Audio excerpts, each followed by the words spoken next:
right, let's get into this first 16. We are going to break some of these clips down and then circle back and give some insight. All right, here we go. Everybody's set. Ball goes up. All right, lead needs to get down there. Hustle down there. All right, let's go back. Now, first and foremost, we want to make sure before we enter the circle that our whistle is out of our mouth. That is the first thing we need to make sure, because after we have absolutely made sure that all the players are set, there's a significant chance that when that ball is tossed that you could get hit in the mouth and you could really get hurt. Okay, so let's look at some of the NFHS context to it. All right, so let's look at the context of this. Page 36. While still outside the circle, the referee notifies both team captains that the play is about to begin. The R then verbally states the jersey color of each team and indicates the direction of its goal for the first half. The referee blows the whistle with a sharp blast before entering the circle, then removes the whistle from the mouth prior to tossing the ball. So there is your context with that specific play.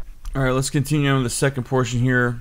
Lead needs to get down to that inline, and so let's look at this. So we, as lead, this is not our responsibility for the 3-point attempt. So I'll mark this off and give a good indication of where our responsibility is. This is going to come down to our trail.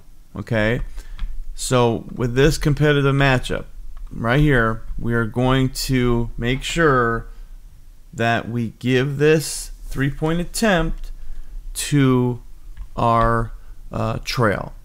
But let's look at the graph. Okay, this is gonna be page 39, and this is very detailed, obviously, with this specific graphic here. So when lead is on ball, the trail off-ball responsibility includes the area above the free throw line extended to the division line and the lane area from the free throw line nearest to the trail. All right, so the trail's off-ball area responsibility decreases when the lead is on the ball. But with this specific play, we're looking at our basic front court coverage. Okay, now let's look at our mechanics. So here are the signals for the 3-point signal. It's 18.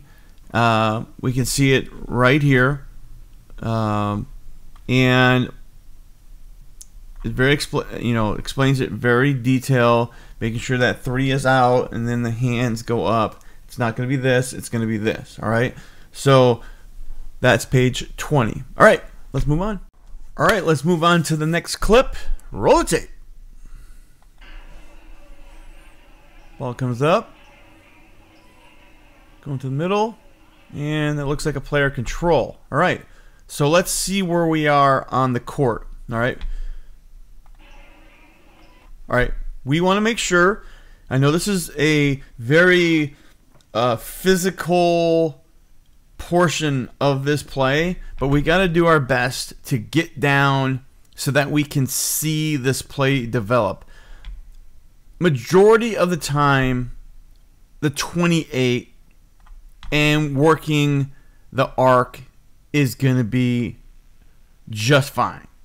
But when we're looking at this, our player matchup, the competitive matchup, has now moved away from us.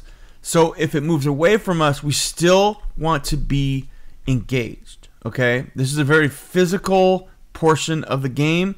Not a lot of officials can make it down here and execute getting in the angle, but if you can, I highly recommend it. Now, that's at the trail. When we look at our lead, he has a really good angle on this. Okay, so that's good. Good hustle down there, and let's go through it. All right, so we have a player control. So in our player control calls, we need to make sure that we are making the mechanic correct. Yes, hand out. But consequently, when we're looking at the manual and they are emphasizing this to us, and I'm working on it myself, I'm slowing down, we want to make sure that we're doing the right mechanic. So let's look at this mechanic. All right, so this is the mechanic. It's going to be number 35, player team control foul. All right, so we want to stop the clock. All right, and then we want to make sure that our hand is behind our head and we're punching it out.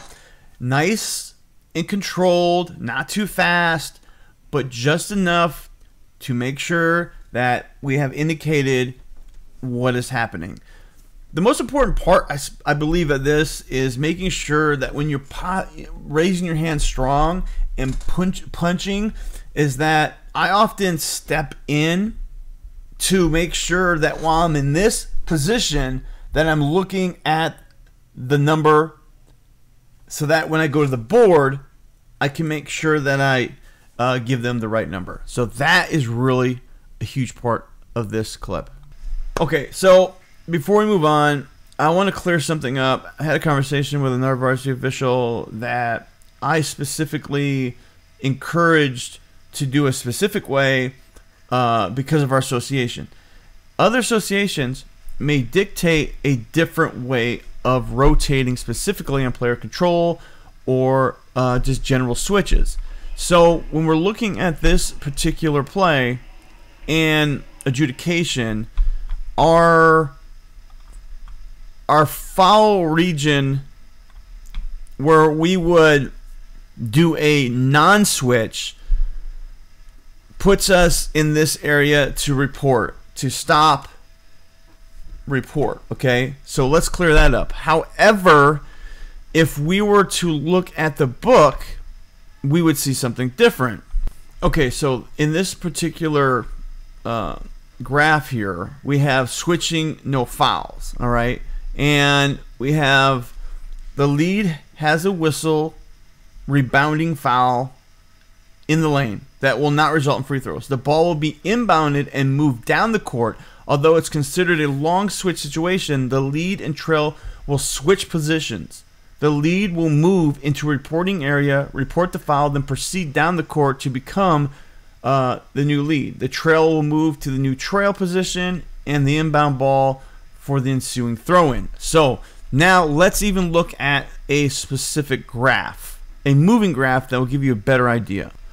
Okay, let's move over to this. So in this particular play, we're going to have the lead call a player control. All right, that's established. That specific lead is going to make their way over and report. Okay, make it nice and clean. And then the lead is going down the court and the trail is going to move over. So hopefully that gives you a good idea of how it's supposed to be. All right, in this clip, we're going to look at how we can become a better trail official utilizing some of the angles and movements. So let's go through the play first. Kicked out, competitive matchup. Kicks over to the strong side. All right, so there we go. We have, this is a huge portion of what happens in games. So let's take some time. So we have, right off the bat, competitive matchup. Our lead is looking right at it, okay, because as we know, our primary areas are going to give us that specific guidance, okay? So now that we have that, we can move on. Could you as trail step in? Absolutely. You could step in. That would be a good move to get even more look on what's happening with these players and still have a good view on everything. You can still do that. Okay? So let's continue on here. Ball comes up top. Now we have a competitive matchup here. Have we found ourselves stuck in one spot for too long? Absolutely. Okay? So what do we want to do? Stepping in, making sure that we're engaged, not behind the numbers, and following the competitive matchup until it's time to give it up. Okay, so here we go. Continuing on. All right, let's stop right there. So, as I said before, our area, that's our area for our primary coverage area. How can we be better at trail to be a part of this? It's as simple as this. On this shot, you know this player is probably going to come in, right? So if you're here, you want to step in, but also on the shot, you want to step down. Because what are you responsible for? You're responsible for everything that happens on the backside of this rebound.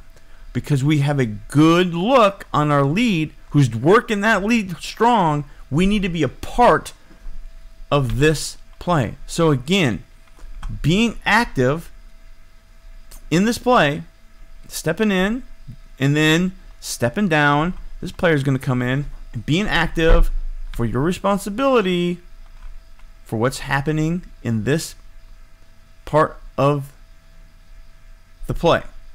It's going to hit off the rebound. There's going to be pushes. You got to be in the right spot to make the right call. So hopefully this will help you get a good look at it. But to get a better look at it, let's look at the book. So there's a lot in this specific section. But as we can see here, we have our ball side mechanics so that we're not behind the numbers, and making sure that we are getting at the right spot. All right, you can look up this in your book, 48 and 49.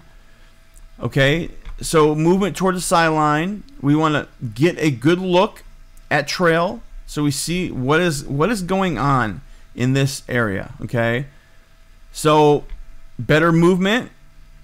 Again, better movement to get a good look. This is moving toward the center of court for a good angle. You don't need to move all the way toward the center to get caught up in the play. Okay, moving off the sideline, that play, you can get a good look. Okay, don't be afraid to come out of that spot. All right, we have the jump shot. What do? Step down, trail pickup shooter. All right, so we have a lot of movements here. Trail works backside, trail looks weak side. All this stuff is ingrained in you as you progress through your career, but these are things that make you better. Trail works backside, stepping down on that troubled spot, looking for rebounds, stepping in, getting good looks.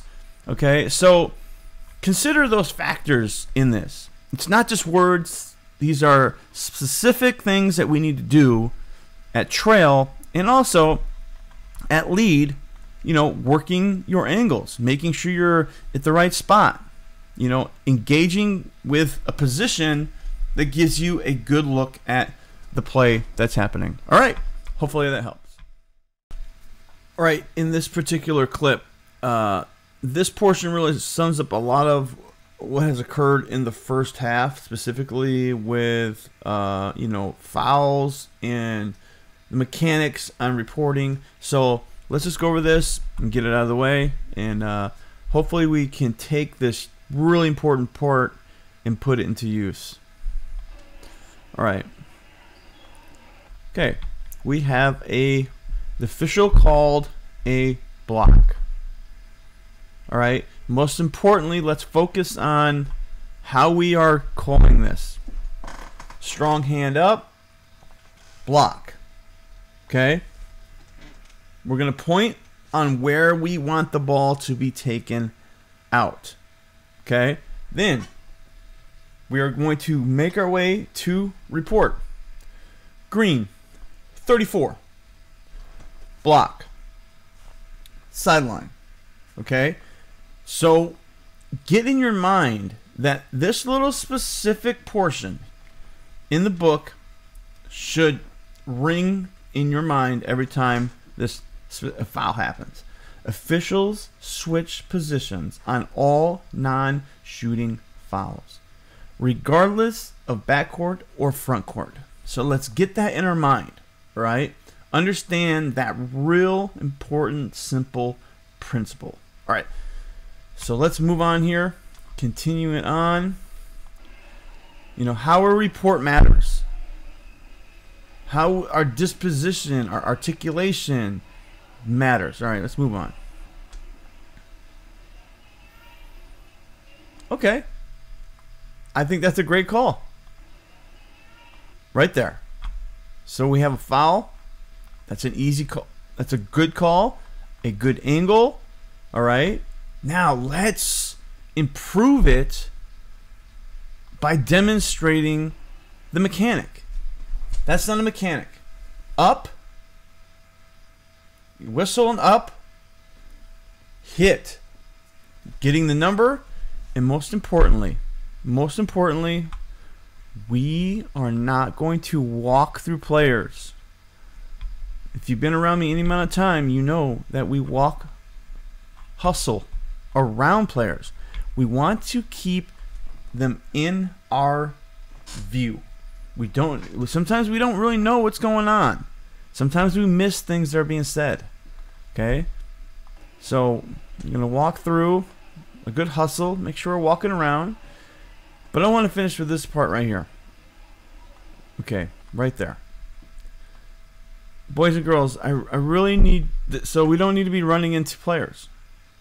Okay, when you walk around, we don't run into players. But this right here. Okay. 1, 2, 3, 4. 5, 6. Okay. We want to report accurately, and we want to be in a position to do so. So, okay. You stop and report. White, 23. Hit. 2 shots. And then we move on. Okay? It's all about demonstrating strength. Demonstrating that you honestly can articulate what has happened in front of you. Taking time. 1 step, 2 step, 3 step. Getting the number. Walking around. Walking to the board. Stopping. Articulating and reporting. And then coming back to the free throw to be a part of the crew again and make sure that everybody's at the right spot. I cannot overemphasize this. This happens a tremendous amount of times in games. And varsity officials, this is one of the things that they always tell people, younger officials, if you just slow down, articulate, get the picture of what's happening in front of you, get to the scoreboard, and stop, and report, you've knocked out half of it. Half of it. Now, one would say that sometimes even varsity officials don't do this. Not everybody's perfect. But if you work at it, and you're disciplined, and you focus on it, you can do this. Patience. Patient whistle. Strong arm up. Getting a good look at the foul. Not leaving until you got the numbers. This is huge. This is the big part of it. Please take this and use it. But, as you know, we're going to go look at the book. Alright, so let's just look at our pages. 75. Switching on fouls. As you can see here, as I said, and it says official switch positions on all non-shooting fouls, regardless of backcourt or frontcourt. Okay, we see some examples here. Okay, paying close attention to what is going on, where we're reporting. All right, these are the common things that you're going to learn. But you need to start getting in that discipline. And here's one thing I'll end with this specific portion. Just because they're not doing it, or you're with a JV official that doesn't do it, do it. It is difficult for a JV official not to move when you're moving toward them to make them move. I'll leave it at that. All right, moving on. All right, in this next clip, it's going to be very short. Let's just get right to it. So, short, ball's coming in, no pressure. All right. Okay, what are we looking at? All right. That's it. That's what we're looking at, okay? So, remember this. This is all you need to remember is when there is no pressure, when you have all these student athletes back here and there's no pressure, it's really important to note that you can bounce the ball, okay? Now, for me, when there is pressure in the backcourt, you will see me hand the ball. The specific reason is I don't like to bounce the ball so that the student athlete loses concentration on the pressure. But let's look at the book for clarification. All right, 5.9, page 144. Okay, here it is. When to bounce, moving from backcourt to front court, you can bounce. Sideline, bounce okay. Okay, on the inline in the front court, we're going to hand. Okay, this portion right here is really important because often I come across officials that think that there's some kind of like option. Now, I just gave you an option, but it says here, just for clarification, the official administrating the throw-in has two ways of giving the ball to the thrower: handing or bouncing the ball, which method depends on where the throw-in takes place, as seen in this. The trail should bounce the ball to the thrower in the backcourt unless there is defensive pressure, in which the trail should hand the ball to the thrower. Okay?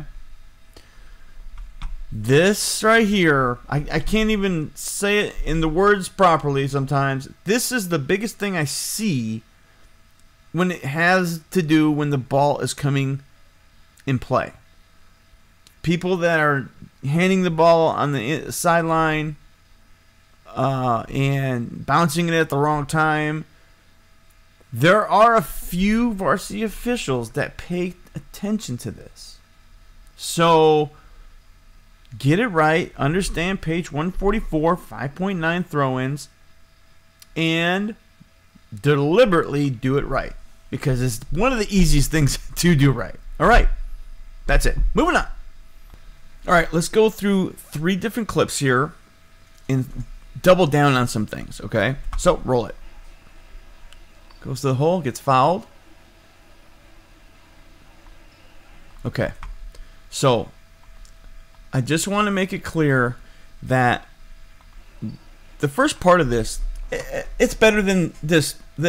It's strong enough. But what we want to do is make sure that we stop. You know, we can step in. What happened? Hit. You don't gotta say hit. Just do the right mechanic. Wait a couple seconds if needed for it to clear to get the right number. Do not leave that spot. So you do that. What number was that? Okay, it's one of the things that I see in JV a lot that gives me the I'm in a hurry vibes, okay? But most importantly, as I said before, as we make our way over to this spot, we're going to what? Stop and report. Stop and report. White, 2-0. Hit. 2 shots. Okay? But let me add something here. This is a really good, moving around the players. I don't want to leave, a bunch of negatives. This is good. We're moving around the players. This is excellent. All right? All right, moving on. Okay, in this particular play, we're doubling down on how we're going to move. So if you're a basketball player, that you're now official, you have an idea where the ball is. You don't want to assume, but you have an idea. So let's roll the tape. Okay, passes it back, over and shot. Okay, so seems pretty simple, right? So for me, as a former basketball player, I'm seeing this play develop right in front of me. I know where the players are because I got a good view. All right, there's a player over here somewhere. Okay, so now that I know where they're at, my gut feeling is that ball is coming over here. What do you want to do to show that you're engaged in this play?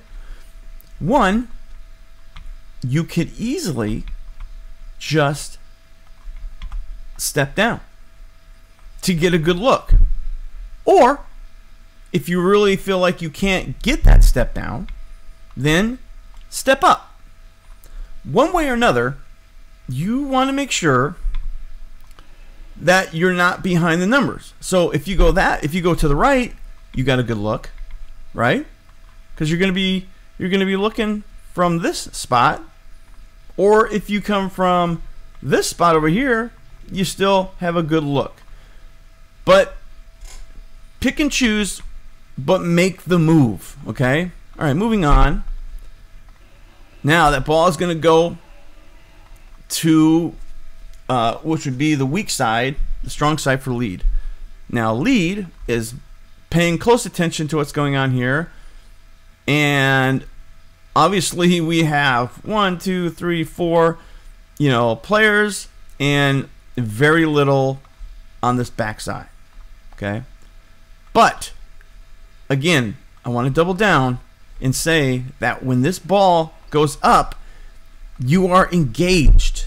You want to step down. Okay, the ball is up. What are you responsible for? This backside.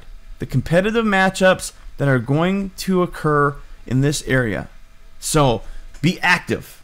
Step down. You don't need to step all the way down, but actively step down. This is one thing that will trigger me to say this official is active. Okay, so just a little reminder, be active and step down. This lead was awesome in this, following through with the shot and then stepping back to get a good look. Awesome. All right, moving on. Okay, in this next clip, it reminds me of a lot when I was around 17, and I had an awesome mentor. He's passed now, but he taught me one of the most important things at lead, I believe, is ball side mechanics. How can I be more efficient at ball side? So let's go through this, and I'll explain to you how efficient you can be. Okay, ball goes up. Number 30 gets a rebound. Okay, he goes back up. Okay, now, it seems simple and easy to really, adjudicate, right? But how can we be better? How can we be better at this? Okay, so this was, I believe this was an indication maybe to his partner that it was a 2, which is fair enough. Good communication. All right, sometimes I do it too. All right, but this is the portion right here. I can hear my mentor telling me high IQ movement. Okay, now let's scoot it back a little bit, just a little bit here. I want you to see the opportunity that you need to move on right there. Okay, when that ball is in that player's hands in that competitive matchup, and on top of that, we have a lot going on here and nothing really going on here. Let's make the high IQ move to generate some energy and straight line over here, and let's get in a position wide enough, just wide enough, so that when that player comes in, we have a good look. Now, I want to make it very clear that when you make this move over here and you are in the position to make that call and you are with an official, not saying this official, that does not know what you're doing, there's a strong possibility that this official here could be like, well, what is he doing? And be over here. Okay? And move. But if you have a really good official that's normally doing two-man, they'll know what you're doing. Okay? So this right here is a high IQ move. Okay? Be the person that does this when the time is right. But it really depends, again, before we move on, what is happening in this corner. If there's nothing there and the competitive matchup is developing in this area, make the move. It'll make you look really, really, really strong. I promise you. You can't go wrong with it. Good pinching the paint, stepping in, but other than that, utilize that backside move. But let's look at the book. So, here we go, 4.4, the lead position. All right, we're looking at this, and we're looking at how we can be a high Q official. Okay, I want to read this. It's really important. The use of ball side mechanics are dependent upon location of players in the ball. When the majority of the players in ball are on the trail side below the free throw line extended, the lead should close down toward the near line. Moving across the lane is similar rotation used in a crew of three. If the lead reads a possible play below the free throw line extended, the lead side of the court, quick drive or drive included, this dictates the need for the lead to rotate over. Movement by the lead across the lane should be brisk and with purpose. Even when moving across the lane, the lead must continue to officiate players in the post. The lead should work to not be caught under the basket as the play moves there. This is a temporary rotation. Okay, so after that certain play, you should return back to your spot. Okay, I know this was a long one, but this is super, super important. Okay, page 48. All right, moving on.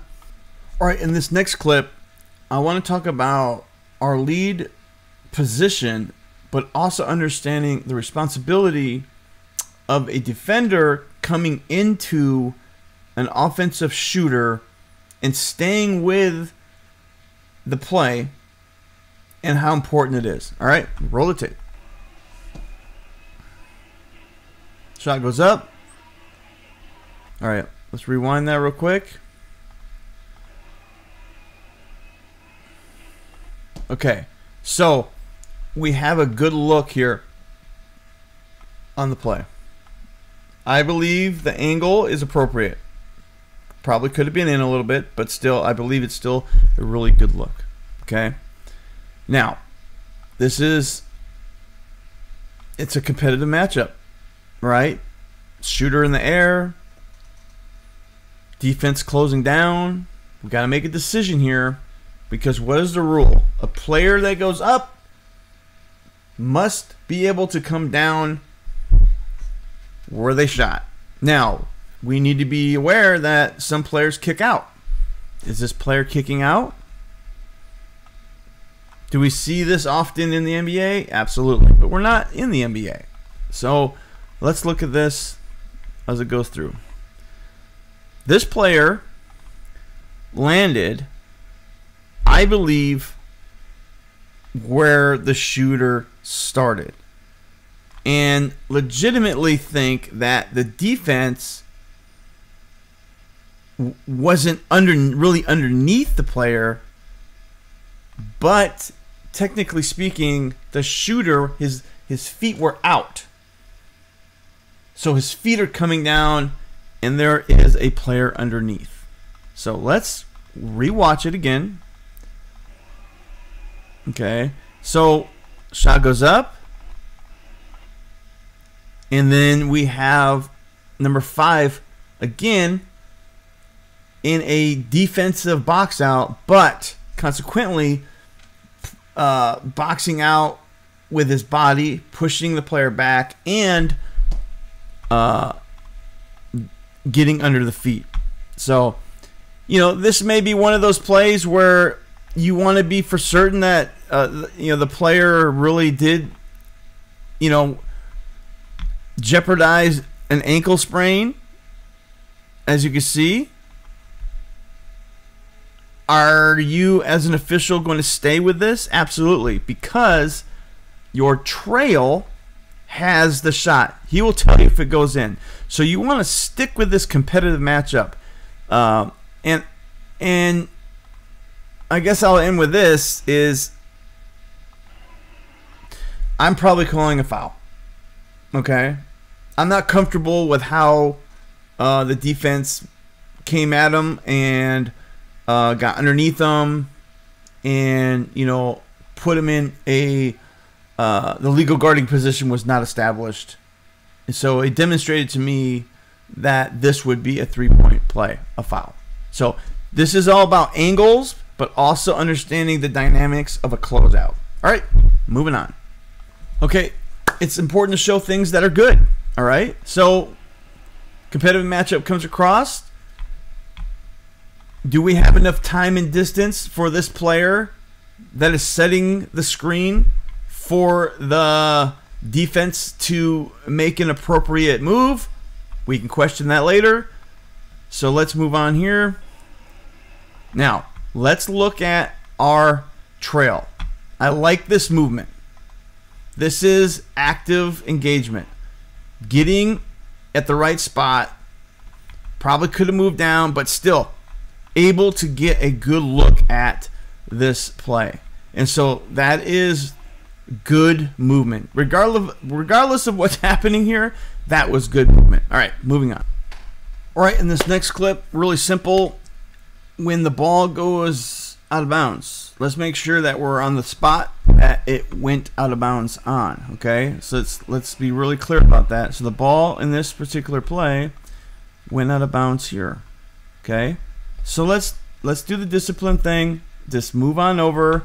It's two-person. Everybody's gonna make their moves. You know, the new lead should be up, supporting just in case it's the press. Is going to make the move nice and easy. Okay, so we want to make sure that we are moving. It's not that hard, and on top of that, let's not have players underneath the basket. Okay, that's not good. All right, and so do we have a press here? No press. Okay, so that's a good bounce, but let's make sure that we're taking the ball out on this side over here. And just in doing it right. It's two-person. It's easy for the other official to move. All right, moving on. All right, as we come to a close here pretty soon, I want to just double down before we move on and finish this off. That, you know, this player's going to the hole. Good strong hand up, but we're missing something. What are we missing, boys and girls? We're missing stop. If you want to, step in. What was it? Here. Get the number. And then hustle to the spot. We're going to go around. And most importantly, we are going to stop. Now, I will say one thing. I always say go where you're going to end up, because that box is big enough, okay? We want you to completely stop.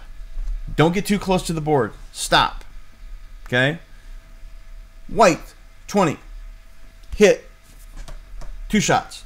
And then you should be able to turn around and step down to where you're supposed to be. Now, I haven't talked about free throws, but you know that free throws are really not that difficult. However, you can actually be at a spot that is actually the most proficient and efficient place to be. So let's see if we can look at that. All right, I haven't talked about this in this episode because it really hasn't come up too much. But when we're lining up for free throws, let's make sure we're 6 off the sideline and 3 up, and you're going to be able to look across and look at the players lined up and have a really good view of your shooter at the line. But let's look at the book. So here's what the book says. And as you can see, you know, you're 6 off. You're going to be 3 up. So it's going to have you right in that area. So just remember 6-3. And your easiest way to really get this is when you look across and you're cutting right in front of that player that's at the bottom. That gives you the best perfect spot when you look across and you know exactly your vision for that specific play. And this has a lot to do also with 3-person as well. Often on the last shot, you will some officials will step back further back on that 28 mark. But on the ensuing shot, we have to be engaged, and when our hand goes up for the shot, we want to do what? Step down. Don't bail, step down. All right, moving on. All right, in this particular clip, we're going to go through a scenario that if I'm up in the stands, I want to know what's happening. If I can't hear it, I want to know what's happening. And I want to make it very clear that if you're going to call it technical, it better be pretty clear. Technical. Who is it on? All right. So from my perspective, ball goes up. Okay, that's number 20 or 34, pushes off on number 33. Okay, that's not good. So we give a technical to 3.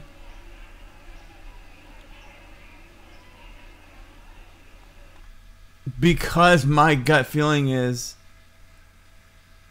that there was a thought that number 3 was the one that pushed off, or maybe there was words.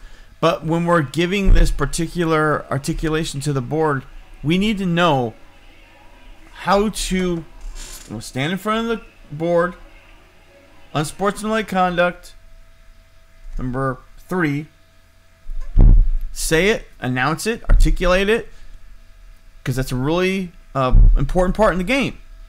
Okay, so if you call it, you got to mean it, and you better be able to explain it. All right, moving on. All right, I wanted to throw this in here real quick. It's not a big deal, but when we do the not closely guarded, yeah, we definitely know they're not closely guarded. Okay, so the competitive matchup is way far apart. Consequently, we are behind the numbers. So that is not good. So what do we want to do? We want to be able to step down. Okay? So here's a little indicator for all of the individuals that clearly would like to have some idea on the 6-foot ratio of a player. Okay? This is 6 feet right here. Okay? So do we put that into the 6-foot range? Maybe not. Maybe so.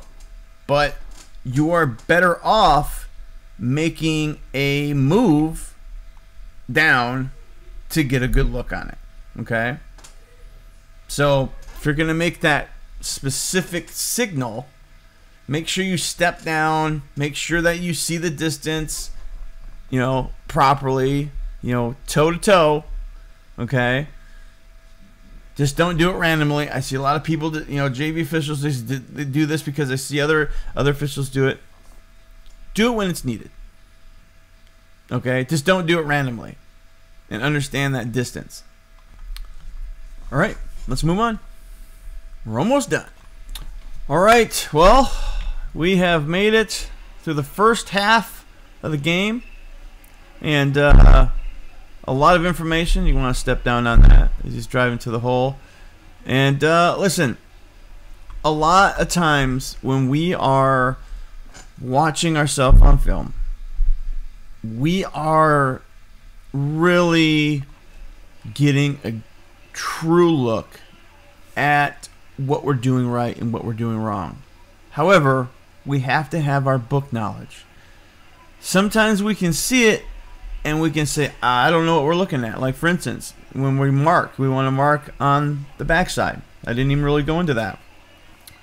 Or, you know, making sure that you're marking at the appropriate spot on your primary coverage area. So this is my out here. So when we're really focused on getting better, first of all, we're watching film, we're understanding what the book is saying to us, we're processing, we are trying to do and present a presentation of those things. It's not that easy. It takes time. It takes patience. Highly recommend going to a camp that gives you that extra cushion of IQ knowledge.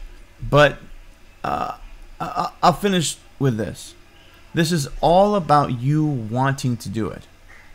If you don't want to do it, you're not going to do it. Can you manage to get on upper levels or varsity by halving it? Very rarely do you do, but if you do, maybe it's because you got a good crew of people that support you or like you. That happens too. But it's just better to do the things you're supposed to do in the book, because when you do it, it's easier. It's more efficient. It feels better in the game. So I just want to finish with that and say thank you for all the support. I thank you for taking time, specifically if you're a new official, to watch this, to take time to watch this and understand there are other channels and content out there that you can watch as well. I highly recommend you search high and low for education on becoming a basketball official, not just here, but all around. But make sure you have your book to make sure they're sharing the information that is right. Other than that, thanks for tuning in. Have a fantastic holiday. And remember, we're in this together. Crews that work together and trust each other are the best. Also, they communicate outside the game. It makes the bond even better. Thanks for tuning in. Have a good one, everybody. Peace out.